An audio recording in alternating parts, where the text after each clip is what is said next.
Next from us, it started as a passion project when photographer Martin Bond decided to capture an image of Cambridge every day for a year. Yep, that turned into every day for more than a decade, and until now he hasn't had a day off from his mission. Well, Claire McGlasson spent the day with him in the city and joins us from Cambridge. I imagine it's looking typically picturesque at the moment, Claire. It is very Christmassy. It's a place with a view around every corner at any time of year. You're never short of a photo opportunity in Cambridge. But the majority of eyes, camera phones and lenses tend to be pointing in the same directions. A very small number of the most significant sites. King's College Chapel, of course, the Mathematical Bridge, the Bridge of Sighs, those iconic shots that make Cambridge famous across the world. Martin Bond, as you mentioned, a local photographer now, he decided to take a wider view of life here, really to get under the skin of Cambridge by focusing not only on its places, but on its people too. Martin Bond's got an eye for the unusual.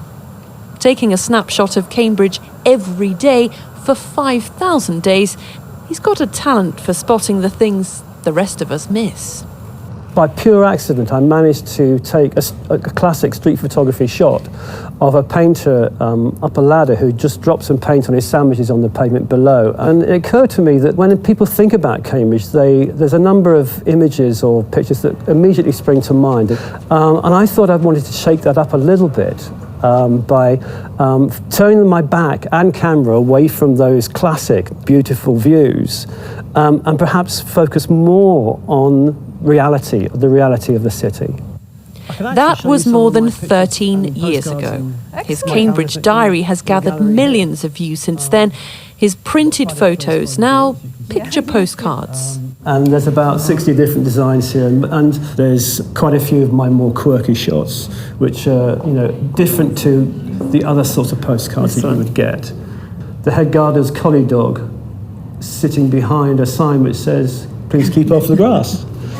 Do you think you could take 5,000 pictures anywhere and find this much beauty, or is it only in Cambridge? I think I've been very fortunate in that Cambridge is inherently beautiful.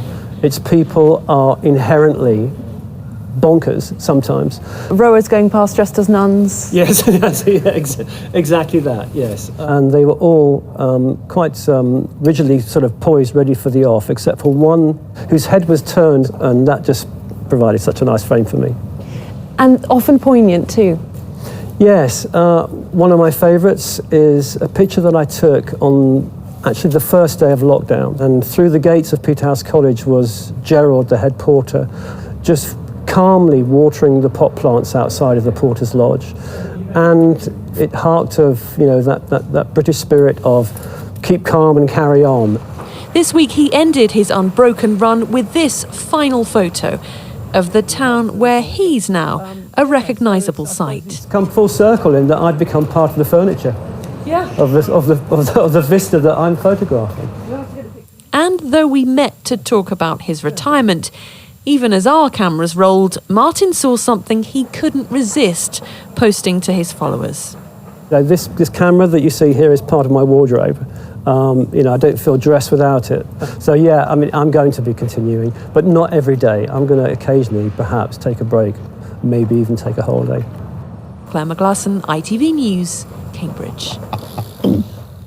Christmas sneaks in everywhere, doesn't it? Wow. Amazing. What gorgeous I know. photographs. Every single one, just a masterpiece. What an eye. Beautiful. And we can see the result of what Martin spotted here. Yeah, he really has got an eye for looking at finding those moments that tell a less obvious story of Cambridge life.